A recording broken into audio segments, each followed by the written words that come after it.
In 1932, the life of Werner Heisenberg was a good one. Established as one of Germany's leading physicists in Leipzig, the soon-to-be recipient of the Nobel Prize had built an exceptional institute for theoretical work, modeled on that of Sommerfeld in Munich. His work in nuclear physics was leading towards solutions to a number of difficult problems, and his students were making names for themselves throughout Europe. Those included Felix Bloch, who would win a Nobel Prize as being one of the inventors of NMR technology, and Edward Teller, known by some as the father of the atomic bomb. He counted among his colleagues Pauli, Kramers, Weizsäcker, and Oppenheimer, while he remained close to his mentors Sommerfeld, Born, and Bohr.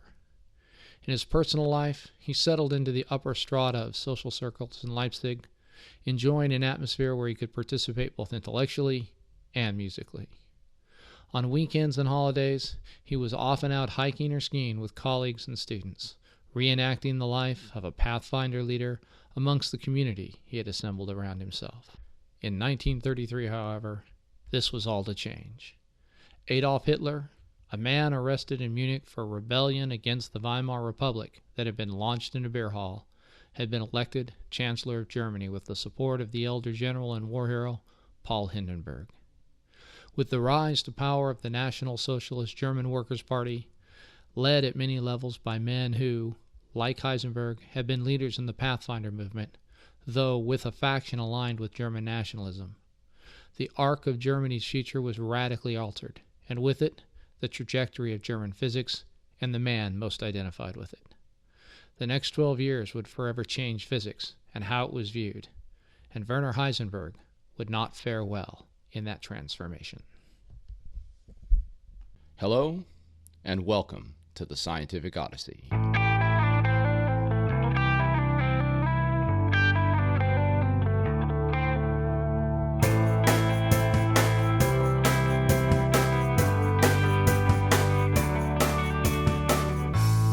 The Scientific Odyssey is a many-part journey into the history and philosophy of science.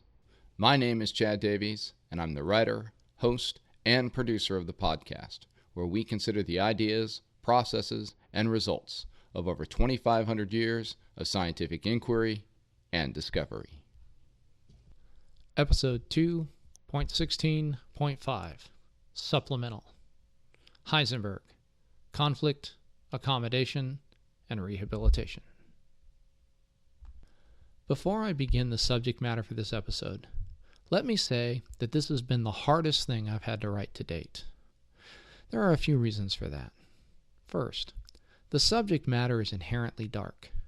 This is not a story of great scientific discovery that leads to some sort of understanding that pushes civilization forward, but rather one of survival in a world turned on its head by one of history's greatest madmen.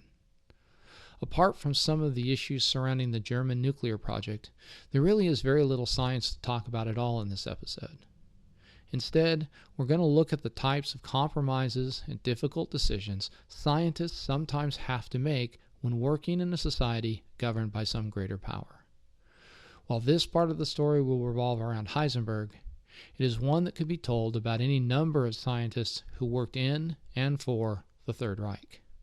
Moreover, it will be one that could also be told about any number of individuals who worked in the Manhattan Project, or in a situation less black and white, the atomic energy projects of the Cold War. The second thing that makes this podcast hard to write is what I sometimes think of as the historian's dilemma. I'm not sure if that's already a thing or if I'm using an already appropriated term correctly. But what I mean when I say this is the temptation to judge the actions of figures in the past through the lenses of the morals and ethics of the present. Hindsight is 20/20, and there are many who claim that they would have done this or that when Hitler and the Nazis came to power. But the truth is that much psychological and sociological research casts doubt on such claims. More important to our discussion in this podcast today is that such claims are almost certainly made in the light and knowledge of the lessons that may have been learned from the time when the National Socialist Party was in power in Germany. As an example of this from the realm of political science, Neville Chamberlain bears the judgment of history for attempting to appease Hitler But much of the scorn his decision engenders really comes from the perspective informed by how events unfolded afterwards. If Chamberlain hadn't appeased Hitler, maybe we wouldn't have gone through all of the things that we did, and it turns out that appeasing him didn't hold off the war at all. When viewed, however, through the horrors and failures of the First World War, I think one might find Chamberlain's actions at least understandable.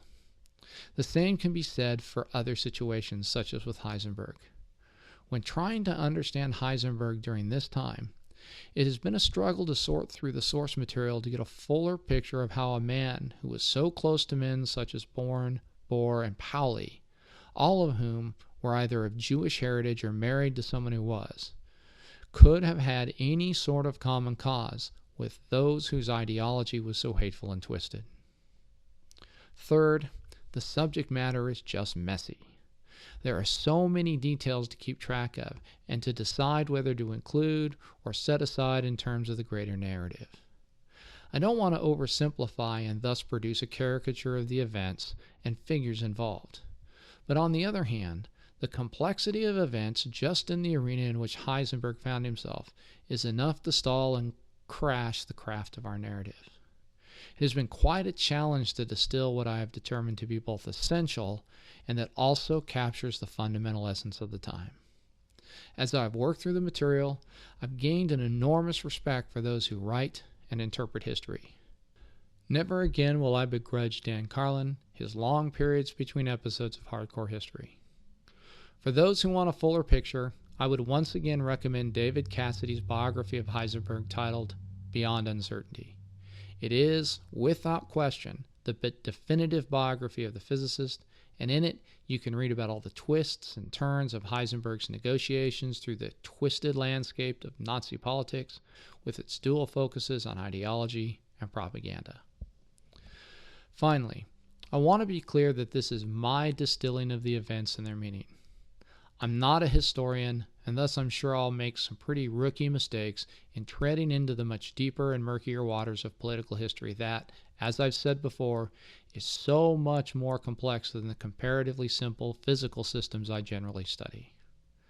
I'll try to give you an accurate account of the events as I understand them, but I will also do some interpretation in places.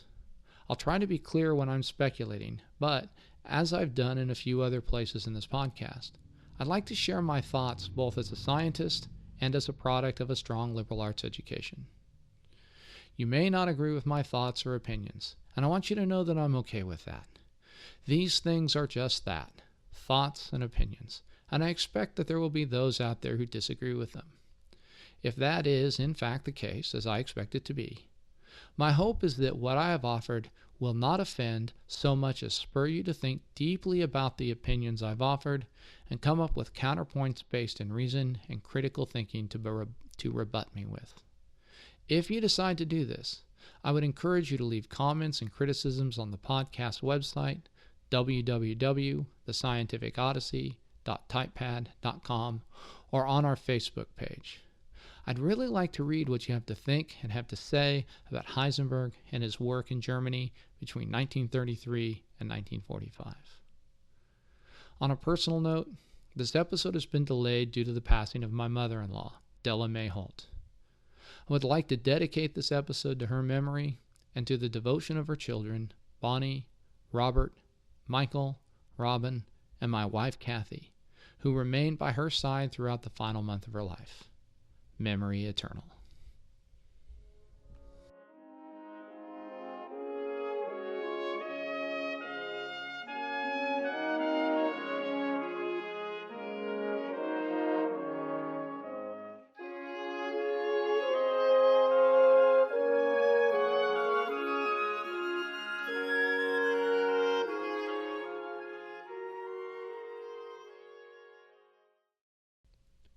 To start off the episode, I'd like to take a quote directly from Cassidy that to me really summed up what happened when the National Socialist Party came to power. He writes, quote, "From the moment Hitler gained control of the Chancellery, he and his party held the nation of poets and thinkers in an ever-tightening grip. Within a day, the Reichstag was dissolved. Within a month, the Constitution was suspended. By the summer, thousands of Jews and political opponents had lost their jobs, and many were leaving the country.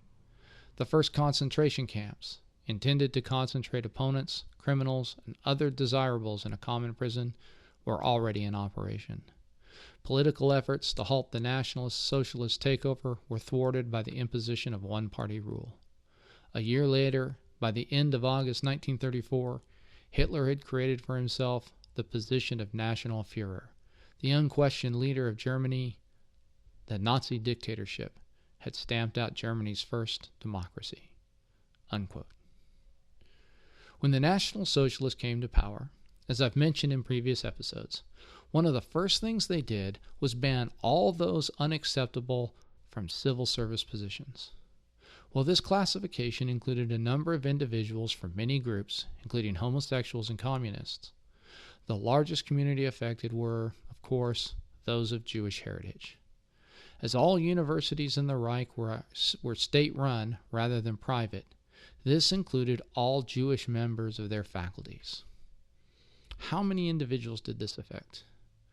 While I don't have numbers outside of physics, between 2 and 3 in every 10 physics faculty members were dismissed. In the subdiscipline of theoretical physics, the number was a good deal higher.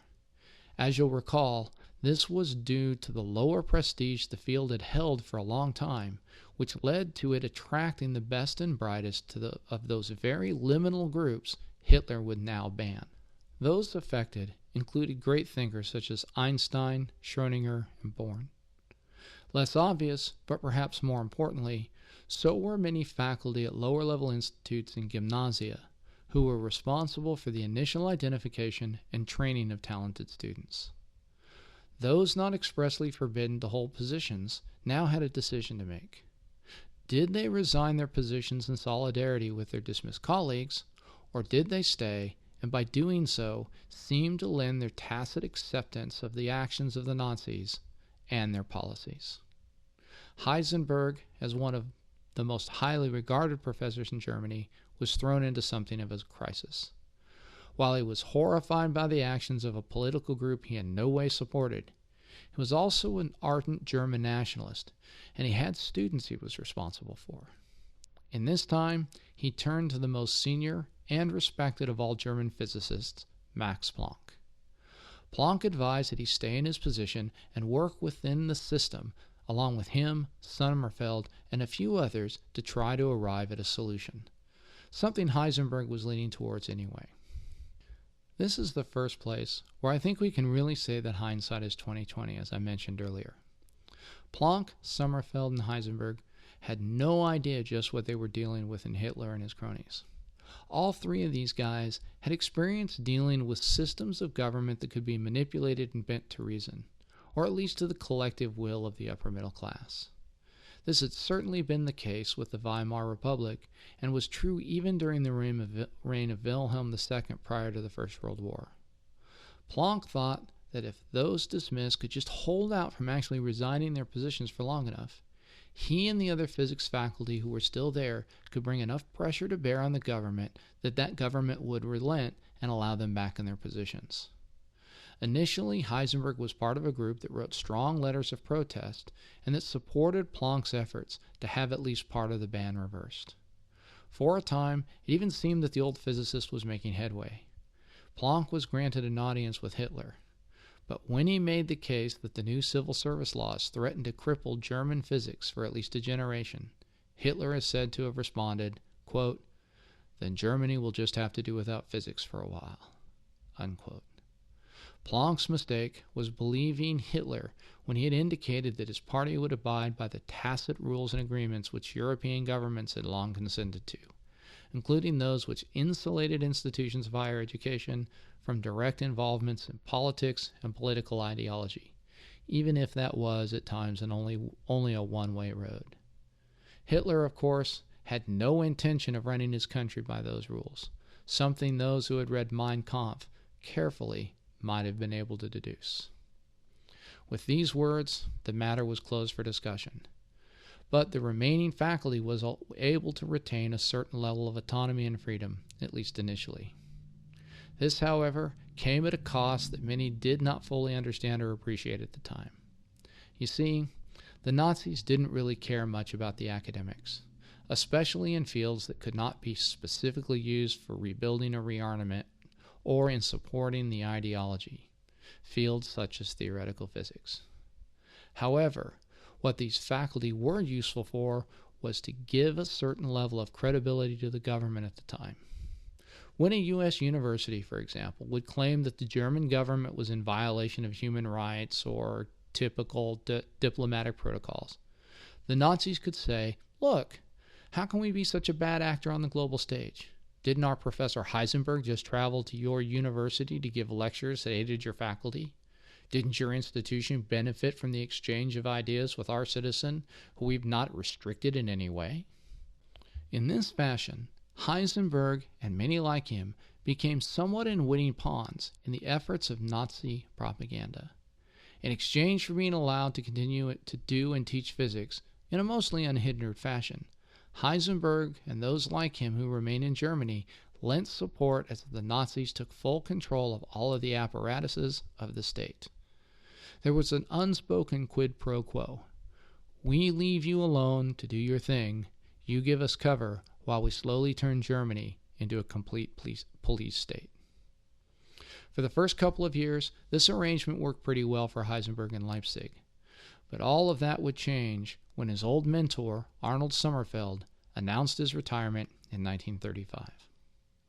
Sommerfeld's position in Munich was the one faculty position Heisenberg was really willing to leave his current position for. Not only was Munich his hometown, but Sommerfeld had made the position the most respected in all Germany, even more than Schrodinger's Institute in Berlin. When the faculty at Munich made their recommendation for Sommerfeld's replacement, Werner's name was at the top of the list. The problem was that while the theoretical physics community was in support, there were two very well-placed men who were not. Philipp Lenard and Johannes Stark were a pair of well-respected experimental physicists, Nobel Prize winners from an era when experimental physics was highly regarded in Germany. Unfortunately, as theoretical physics came to the fore in Europe just after World War I, neither Lenard nor Stark were able to keep up. For them, the progression of scientific research was supposed to be from physical data to theoretical explanation instead of the other way around, as was often the case in theoretical physics. In other words, for them, theory should be subordinate to experiment in science. As Einstein first dismantled the Newtonian concepts of space and time, and then Heisenberg and Bohr invalidated strict causality, these two men became more and more alienated from the direction the new fields of research were taking in the 1920s. As these new ideas proved successful in describing the realms of the very large and the very small, theoretical physics moved from being the junior partner in Germany to being the more celebrated field. This change of fortunes, as well as a loss of contact with the most recent research, pushed Lenard and Stark further into opposition, marked by increasingly strident attacks on the methods and individuals in the field. As first ultranationalism and then fascism became more popular and the ideologies they espoused came to the fore, both Lenard and Stark found that they could meld their alienation from theoretical physics and its methods with the increasingly anti-Semitic tone of the political conversation. In doing so, they found many supporters among the ranks of other faculty who were on the outside looking in, as well as with student groups who viewed with suspicion those things that threatened their sense of German national pride and unity. As the Nazi Party began to come to the fore, both men joined its ranks and were rewarded with somewhat high-ranking positions within the party. Throughout the 20s and early 30s, this didn't much matter, as university appointments were controlled by the faculties of the institutions for the most parts. While local governmental agencies had to approve the selection of institute chairs and other professors, it was rare that the recommendation of a department's faculty was overturned or ignored. However, as the party took over the apparatus of the administration of education, like it did every other aspect, first of German government and then German life, issues of ideology became more and more prevalent. By the time of Sommerfeld's retirement, Lenard and Stark had enough influence to make things difficult for those seeking to work in theoretical physics. Their program was known as the Deutsche Physik movement, which translated meant literally German physics. However, a better term for what they espoused would probably actually be what we would call Aryan physics. By the mid-1930s, their ideas of how physics should be done had been infused with the ideologies of the Nazis to produce something truly twisted. According to this perspective, and let me be clear here, I am in no way espousing any of this. Theoretical physics was a product of the Jewish mind. The narrative put forward by these guys was that Jews were this homeless, wandering, nomadic people, and as such, they were intellectually incapable of producing physics that was well-grounded in well-established, empirically based thinking, as was the case in good experimental work. Instead, since the Jewish intellect was cut loose from its moorings and thus wandered without root in anything real, it was able to create the most fanciful of ideas, none of which were in fact true or even supportable. Therefore, the view of Lenard and Stark was that Einstein's theory of relativity, with its emphasis on the lack of an absolute reference frame, and the quantum idea, started by Einstein and other known Jews such as Born and Schrödinger, which said that there were limits to certainty and measurement leading to an invalidation of strict causality, were products of the inherent shiftlessness of the flawed Jewish intellect rather than a valid description of reality. They insisted that the only true way to see the physical universe was through the well-established framework of classical dynamics and electromagnetism, confirmed and moved forward by the hard work of German, i.e. or read, Aryan, experimentalists. Once the Jewish scientists were driven out of German academic institutions, and for the most part out of Germany proper, Lenard and Stark turned towards eliminating those who had worked in concert with this quote-unquote Jewish mind. These were the people they called white Jews. This all came to a head with the recommendation of Heisenberg to replace Sommerfeld. For Lenard and Stark, Heisenberg represented the very worst of the theoretical physicist, with his incomprehensible matrix mechanics and causality nullifying uncertainty principle. In their mind, there should be good, classically grounded experimental physicists appointed to replace Sommerfeld, and Heisenberg should be run out on a rail. As both men had pull within the SS, which had become Hitler's bodyguard and security apparatus after the Night of the Long Knives, they were able to call for, and get others to call for, Heisenberg not only to be rejected in regard to Sommerfeld's position, but to be made to disappear in the main propaganda newspaper of the Nazi Party. So strong and effective were their attacks that for a time it looked like Heisenberg was in danger of being sent to a concentration camp. Heisenberg, however, fought back and managed to get an examination of his life rather than a summary judgment. While this was preferable, it was still a harrowing ordeal with a number of late-night visits from the SS and interrogations in the infamous basement chamber from which many only emerged to be shuttled off to a camp. Fortunately for Heisenberg, the 3 SS officers appointed to examine his case were former physics students.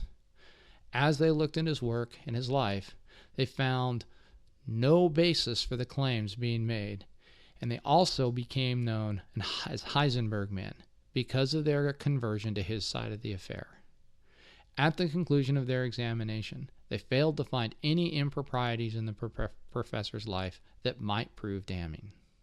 Moreover, they became convicted that not only was theoretical physics well established on the basis of experimental evidence, but that it represented the proper way forward in understanding nature.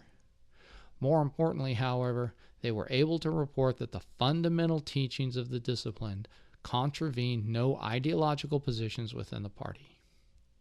Still, while their reports exonerated Heisenberg of any activity that had gotten him banned as an undesirable, continuing pressure from Lenard and Stark kept his case in limbo for the better part of another year. In the end, it was the personal intervention of Heisenberg's mother that resolved the situation.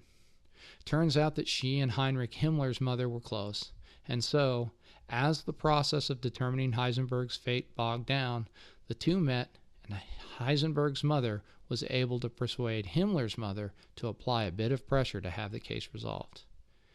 Himmler finally took up the matter in mid-1938 and determined that there was no need to censure or punish Heisenberg. However, finding a path forward in the quagmire was a bit trickier. This was resolved by Himmler sending a pair of letters that essentially split the baby, as it were. The first was to the head of the Reich Education Ministry, explaining that Germany couldn't afford to lose Heisenberg, and thus the attacks by Leonard, Stark, and their supporters must stop. On the other hand, Himmler allowed the recommendation of the Munich faculty to be set aside, thus denying Heisenberg's move to take Sommerfeld's chair. Additionally, Heisenberg was forced to make additional concessions in terms of the presentation of curriculum and participation in Nazi re-education measures. While he would be allowed to teach on modern physics, he had to avoid mentioning the originators of the theory, namely Einstein, or using their common designations, i.e., the theory of relativity. The consequences of this in Heisenberg's professional life were twofold. First, from this time forward, while he was part of the Nazi regime, Heisenberg would make every effort to focus his work on what was achievable and, to a lesser extent, practical. It became absolutely essential, in his mind, to show the experimental foundations of modern theoretical physics and to demonstrate its applicability in the most direct way possible. Much of Heisenberg's time would be spent giving lectures to and for party officials demonstrating why the German state was better off for having allocated resources to physics of the 20th century. The second was that the attacks on theoretical physics more or less succeeded in almost completely shutting down interest in pursuing work in the field by talented young minds. From 1935 onwards, the number of students entering into the field of study fell by over half until by the outbreak of the war, there weren't enough qualified candidates available to fill the open positions in Germany's universities, gymnasia, and industrial enterprises. Both of these will become very important once war breaks out in 1939. So, why did Heisenberg stay? Why not flee Germany like so many others did? We know that towards the end of the 1930s, before the outbreak of the war, when he was still allowed to travel freely with his family, Heisenberg was offered two very lucrative positions in the United States, one at Columbia, the other at the University of Michigan, where he lectured frequently. Now I know that had I been in his shoes, I would have taken either of those two jobs, especially during a time when there were elements of my society actively trying to have me sent to a concentration camp for undesirables from which I would be very unlikely to return. We also know from his letters that he was not in any way a Nazi, and he was privately very critical of the party and how it ran Germany. Moreover, he was deeply disdainful of Hitler himself, referring to him with the German slang word that rhymed with chimpanzee. With so much pushing him out, what might have kept him from following Pauli and fleeing to America in 1938? The answer is, of course, complicated and, appropriately enough, shrouded in uncertainty. There was, first and foremost, I think, the tie of home and family. Germany was where his heart was. From his letters and conversations with others, he says over and over that he couldn't imagine leaving the hills and fields that he had hiked over and through, possibly never to see them again. More than this, with his mother still in Munich, I think it would have been hard to leave her to the whims of the Nazis. Second, as I've mentioned before, there were the students who had come to work with him in Leipzig. Not as many as when he had started there, but still some who had risked censure to study under him. He wouldn't have been living in a way that was true to his Pathfinder leadership ideals had he abandoned them. Third, and this is where things get really complicated, it seems that Heisenberg's own sense of German nationalism was a strongly motivating factor. While he wasn't some sort of ultra-nationalist, he did believe that German culture and society were of great value and certainly worth preserving. In a sense, modern theoretical physics had been born in Germany, and he felt that it was vital that its culture and heritage be saved during the bad years of National Socialist rule. Given this, he seems to have felt a strong obligation to remain behind and work for its survival, something he seemed to think, especially as the war began, only he could truly preserve.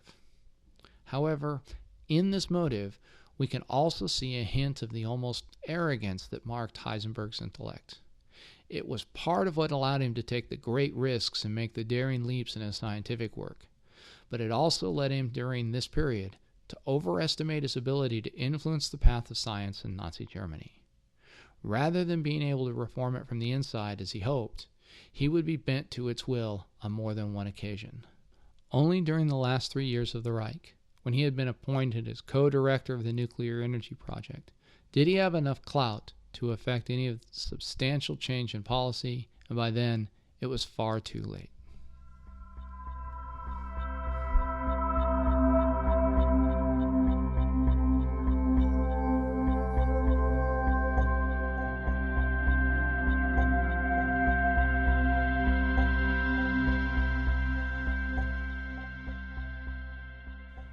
At the end of 1938, there was a fairly momentous discovery regarding the atom. While I have a lot more to say about advances in nuclear physics in a later episode, let me quickly sketch an outline here. The German chemists Otto Hahn and Fritz Strassmann at the Kaiser Wilhelm Institute for Chemistry in Berlin reported that they had observed a curious thing. When they bombarded radioactive uranium with neutrons, something first done by Enrico Fermi in Rome in 1934, they found quantities of barium in the reaction products by chemical analysis. They were perplexed by the result as they couldn't figure out how the barium had actually gotten there, especially in as large a quantity as they found. This report was submitted to a German journal at the same time Hahn sent the description of the work to his longtime collaborator Lise Meitner, who is now in political exile in Sweden, having fled the Nazis as so many others had done.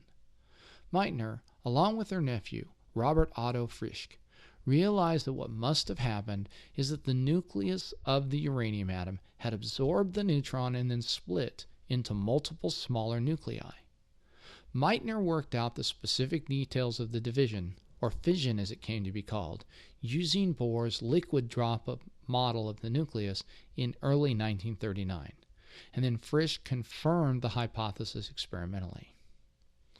One of the consequences of the fission reaction that Meitner worked out was that when the uranium was split, it gave off more neutrons, which could then, at least in principle, interact with nuclei of other uranium atoms, causing them to undergo fission. When the fission of an atom took place, one of the other things given off was a fairly high-energy photon that carried energy away from the reaction. This chain reaction process would be, at least in theory, able to continue with the newly emitted neutrons serving to cause fission of additional atoms. And the additional photons that were created would serve as a source of energy to power various processes. The implications of this discovery were immediately obvious. One possibility was that the chain reaction could be controlled in such a way that the number of reactions would remain self-sustaining and steady, producing a constant supply of energy. The second possibility was that the reaction could be set up in such a way that it would grow very rapidly and in an uncontrolled fashion, thus releasing an enormous amount of energy in a very, very short period of time. In other words, a bomb. The first Calder uranium machine by German scientists evaluating the technology implication of the discovery is what we think of now as a nuclear reactor. The second, much more ominously, is a rapid energy release weapon, the atomic bomb. As early as April of 1939, the Reich Research Council began to consider the possibilities of both, as did a group in Cambridge and at Columbia University in the United States. The first group of German researchers was called together at the end of April under the informal name of the Uranium Club. This group worked until August of 1939 to figure out the practical issues of what it would take to make a sustained nuclear chain reaction take place. On the day Germany invaded Poland, September 1st, 1939, a second group was called that included Heisenberg for the first time. Heisenberg quickly worked up the calculations that would guide the project of producing something. According to recollections of a number of individuals involved with this second working group, Heisenberg calculated the amount of uranium it would take to create a bomb and determined that it would be too great for the production capacity or resources available in Germany at the time. He concluded, therefore, that Germany's time and resources would be better spent on developing the uranium machine in order to produce large amounts of power for the war effort and ease the reliance on oil, something Germany had to import from captured territories. What's really interesting about this is that while this is the accepted story, one that Heisenberg himself put forward after the war, there are those who worked either as part of the project or with Heisenberg on other efforts who remember things a bit differently. According to this version, while Heisenberg's initial calculation for the material needed to make a bomb was originally very high, on the order of hundreds of kilograms of the hard-to-obtain uranium-235 isotope, the claim is that not long afterwards, Heisenberg redid the work after some of his colleagues challenged the number as seeming to be way too big, and he came up with something a lot smaller. Accounts vary, but it seems that the number was something closer to 30 to 50 kilograms of material. While this was still larger than the 10 or so kilograms the Manhattan Project scientists would quickly arrive at, it would have been much more achievable in terms of production capacity. From this, the question has arisen as to whether Heisenberg may have deliberately withheld the new calculation from the Nazi War Ministry in order to discourage work on a bomb. Even trickier is trying to figure out Heisenberg's motives if he did so. Was he truly opposed to creating such a weapon of mass destruction on moral grounds? Or was his motive one of pushing towards an application of the technology that would be more likely to prove the long-term worth of theoretical physics to the Reich in late 1939, early 1940? While we will likely never know, compelling arguments have been made for both positions. During the war, a good portion of Heisenberg's time was taken up with working on various fission projects of the Nazi government. Prior to 1942, the project was run by the Army Ordnance Office, a subunit of the military. Once it became clear that the project would not contribute to winning the war in the near term, the organization of the project was returned to the Reich Research Council within the structure of the Kaiser Wilhelm Institutes, with a focus on heavy water production, isotope separation, and reactor construction. While the project was designated as being militarily important, it never employed more than 70 chief researchers, a fairly paltry amount when compared to the Manhattan Project. In this second reorganization, Heisenberg was named as director of the reactor project, while another physicist, Kurt Diebner, was put in charge of weapons production, something Heisenberg seems to have only been vaguely aware of. Due to poor resourcing of the overall project, especially prior to 1942, neither effort was successful, though there were some stories of successful low-yield nuclear weapons tests done in 1945 by the Diebner Group. Of even more controversy during this period were Heisenberg's various propaganda visits to conquered territories, most notably Copenhagen in 1941 and the Netherlands in 1943. In both cases, the National Socialist Party was attempting the Nazification of occupied territories, and Heisenberg was called upon to give a series of lectures on theoretical physics. In order to continue to work with physicists in these places, Heisenberg would agree to the lectures, always given at the Nazi Cultural Institute in the country rather than its leading university. As you can imagine, this was interpreted as a slap in the face of various scientists in the occupied countries. During his visit to Copenhagen, Heisenberg met with Bohr and held a conversation that has been hotly debated since the end of the war. The most accessible presentation of the subject is Michael Frayn's play, Copenhagen, which takes the question of the subject of the conversation.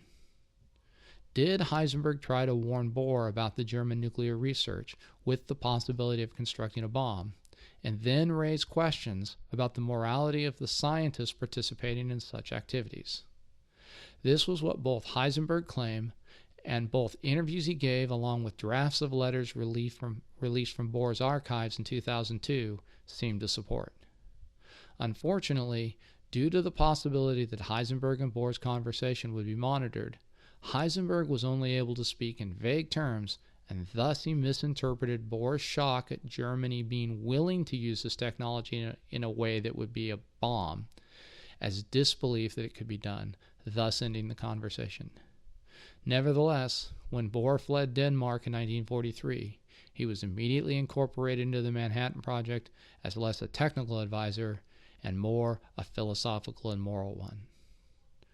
The trip to the Netherlands occurred during a period when Heisenberg, finally secure in his position in the Reich, could return to working on pure theoretical physics. In a series of 3 papers spread out over the years 1942, 43, and 44, Heisenberg developed what is now known as S-matrix or scattering matrix theory. For much of this work, he collaborated with the Dutch physicist and former Bohr assistant Hans Kramers, who, after considering what it might mean to have publicly worked with Heisenberg, now strongly associated with the Nazi Party, asked that he not be included as an author in Heisenberg's papers. The work was a step forwards in finding solutions to a number of unresolved problems and developing a comprehensive description of the subatomic realm of particle physics. But it did not resolve many of the issues and was eventually superseded by something known as renormalization theory. As the war continued on and Germany's fortunes turned for the worse, Heisenberg moved his family out of the urban centers, now under nearly constant Allied attack. He had married Elizabeth Schumacher, the daughter of a well-known German economics professor, in 1937, and his growing family was increasingly under threat in Leipzig and Munich. He was able to purchase a cottage in Urfeld in the Bavarian Alps, away from the bomber attacks, where his wife could care for the children while he was up in Berlin heading up this fission project. Over the course of 1944 and 45, his group ran a series of reactor tests that showed that the technology would eventually reach sustainability, but that met with a number of setbacks, including one nearly fatal explosion.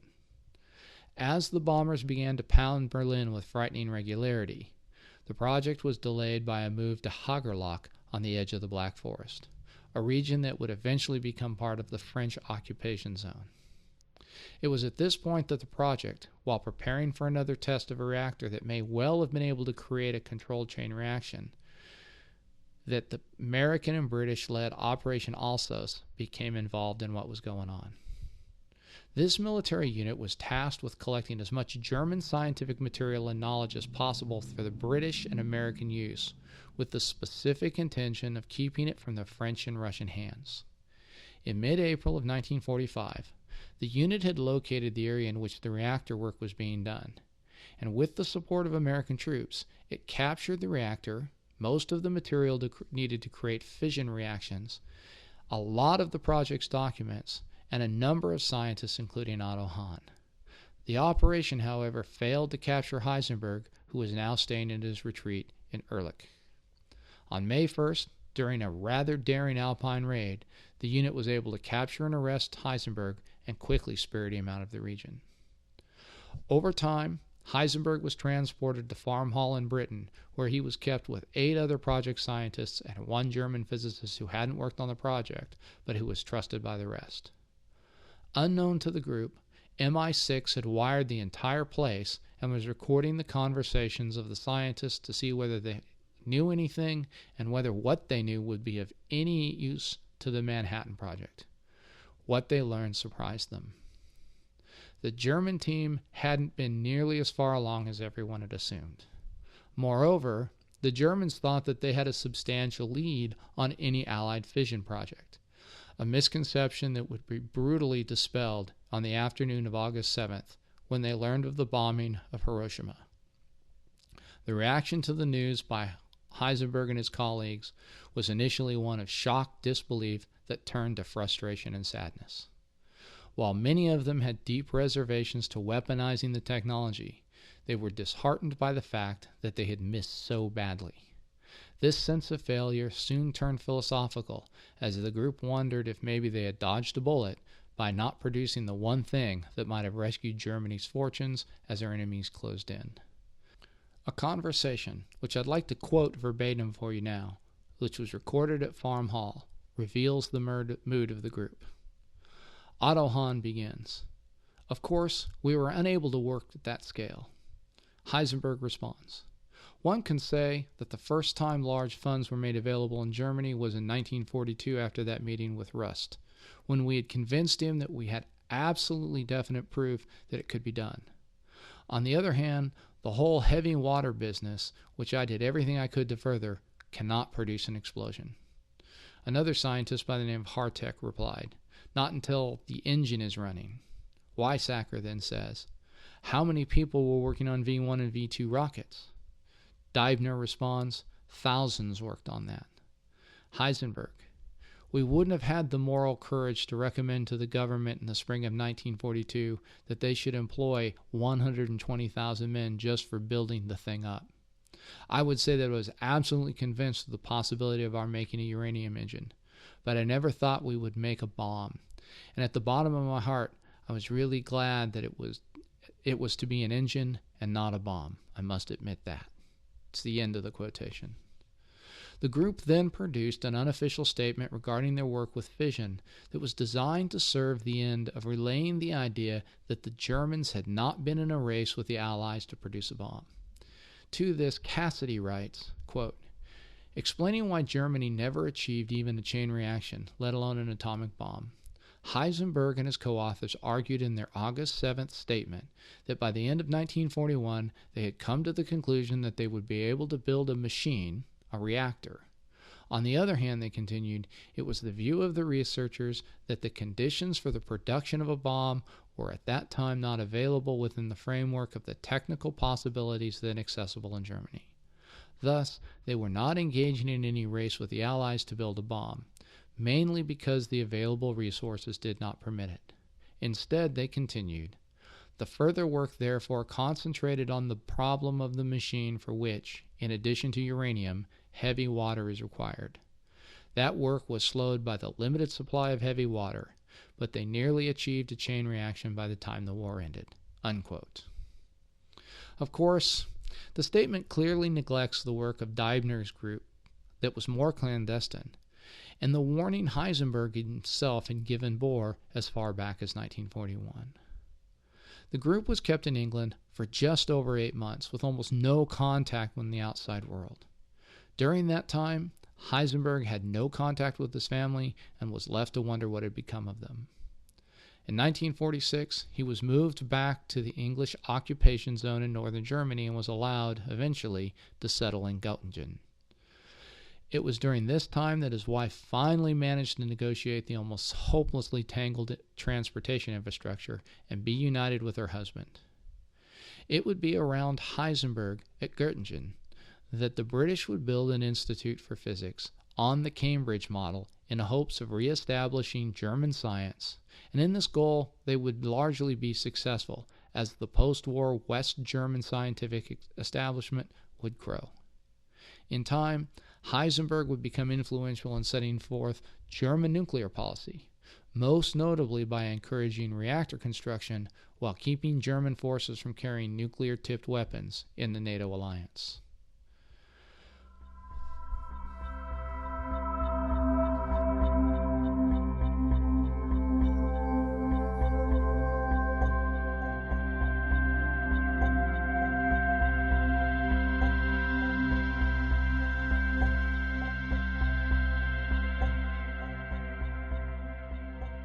Heisenberg's post-war scientific work began as soon as he was ensconced at Farm Hall. Since he was surrounded by a number of excellent scientists, he took up 2 topics which he had worked on earlier in his career that were not related to atomic or nuclear physics. With Max von Laue, he worked on the problem of superconductivity, while also working with Weizsäcker on hydrodynamic turbulence. In the former area, he was able to show that the transition of a material from its normally conducting state, where there is electrical resistance, to a superconducting state where such resistance disappears in a material, can be seen as a phase transition, such as the transition of liquid water to solid ice. Unfortunately, he was unable to determine how this phase transition took place. In the field of turbulence, he looked at applying the work he had done on his dissertation in 1922 to spiral nebula, something that aligned closely with Weizsäcker's work. In 1947, as he was back in Germany in Göttingen, a group working with cosmic rays in Bristol, England, was able to confirm a series of predictions Heisenberg had made in the 1930s, which correlated with the work on nuclear forces he had done, and that had been improved upon by the student of Nagaoka's in Japan, one Hideki Yukawa. Also, as mentioned earlier, a number of physicists in the United States had created what was known as renormalization theory to deal with the infinities that had cropped up in much of the work Heisenberg and Pauli had done in the early 1930s. With these logjams somewhat cleared, Heisenberg was again able to make significant progress towards what is known as a unified field theory. Working from Dirac's unification of quantum mechanics and electrodynamics, Heisenberg sought to include the two types of nuclear forces he had put forward prior to the war and in his S-matrix papers during the conflict. Over the next 10 years, he would work to develop a theory that would integrate the various types of elementary particles that had been discovered or were being hypothesized with the forces that were known to exist in the atom and between these various exotic non-atomic particles, things like pi mesons or pions.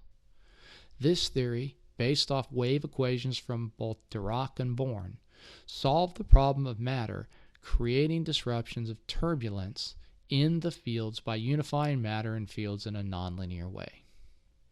In this work, he once again turned to Pauli, who had returned to Switzerland from the United States shortly after the war. In 1957, the two again began working together on Heisenberg's unified field theory, and as in the 1920s, they wrestled over what directions to take in the mathematics.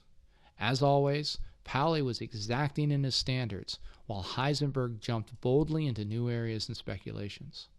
The collaborative tension was not so easily resolved in this case, but Pauli finally did capitulate that the direction that Heisenberg was taking was most likely to be correct, even though it was kind of boring.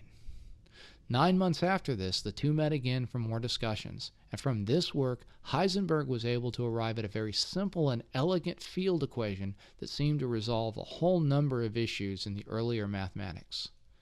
Pauli was initially very excited by the discovery, and the two men planned to publish a paper on the topic.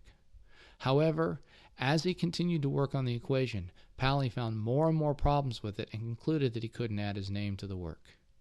He and Heisenberg agreed to withhold from formally publishing in a journal, but rather to distribute the ideas in a 14-page preprint at various conferences to gauge interest and receive feedback that would hopefully help resolve the mathematical issues in the work. Had this been where things had remained, there'd probably be no additional controversy. Unfortunately, in 1958, Heisenberg presented their work at a lecture in Göttingen 3 days before the preprint was supposed to be distributed. Now, normally this wouldn't have been a problem. However, there was a reporter in the audience that transmitted the news that Heisenberg and his quote-unquote assistant, Pauli, had made a huge breakthrough.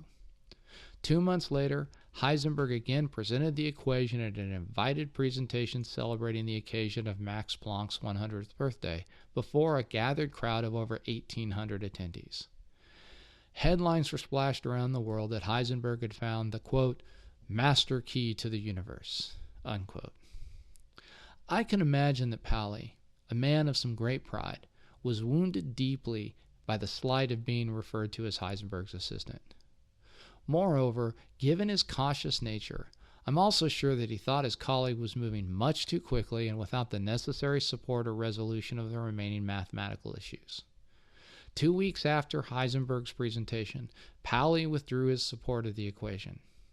At a meeting just a few months later, while chairing the session where Heisenberg presented the equation, Pauli proceeded to tear the mathematics apart in a Q&A session that followed. This caused a breach in the personal and professional relationship between the two men that was never fully resolved, in part due to Pauli's early death due to cancer 4 months afterwards.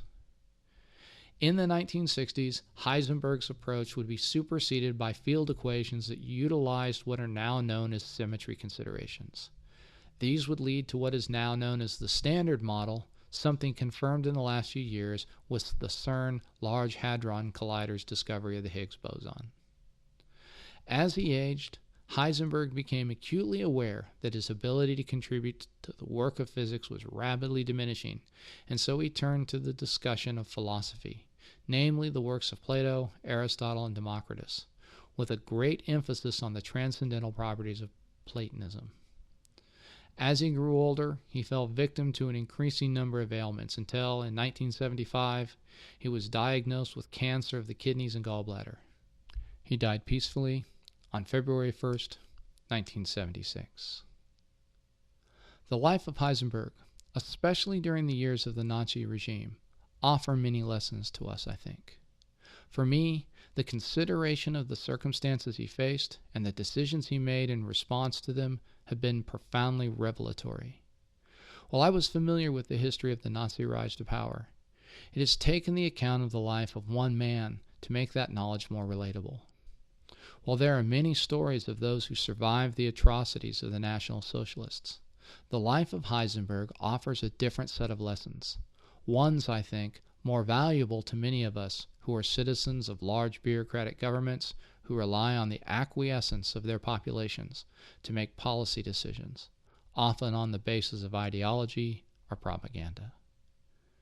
In closing this podcast, I would like to leave the final words to David Cassidy, whose biography has proved so helpful in producing these 3 episodes.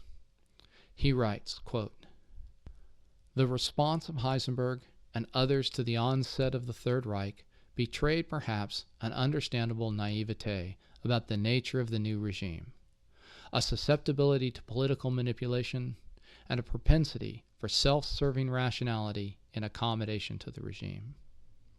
These may be excusable to some extent, in that this was the first full-scale experience with the onset and growth of a regime that quickly became the behemoth of Nazi state terror and genocide. If Heisenberg and others had no historical precedents to warn them of where events were headed, we do not have that excuse. Nor should we ever lose sight of the lessons of his failures and, at times, his successes, as similar political tendencies inevitably appear in our time and in the future. Similarly, the Heisenberg story warns us of the potential dangers and dilemmas of scientific research in service to the state and to other benefactors of science in times of peace and war. It is ironic, but perhaps no coincidence, that the scientific heads of the main German and Allied nuclear weapons programs during World War II were both theoretical physicists, ill-prepared administrators, and the products of the best education and culture their respective nations could offer. The forces and rationale and purposes that would drive people to create such as these to create nuclear weapons, or even to contemplate and work towards such a goal under a regime of war, may have seemed, or been, reasonable at the time. Although the horrors of gas warfare were known, the even greater horrors of nuclear weapons were made manifest only in 1945. Now that we do know what concerted scientific research can produce, and how eager modern states are for the acquisition of the power that flows from new weaponry, the moral, ethical, and professional dilemmas facing us all today are sometimes even more acute than those in Heisenberg's day. Yet the lessons of Heisenberg and others in their early confrontations with all of these issues in days past can help us to understand and to shape our own responses as we move beyond his era into the uncertainty and anxiety of today and tomorrow." Unquote. Until next time, full sails on your journey.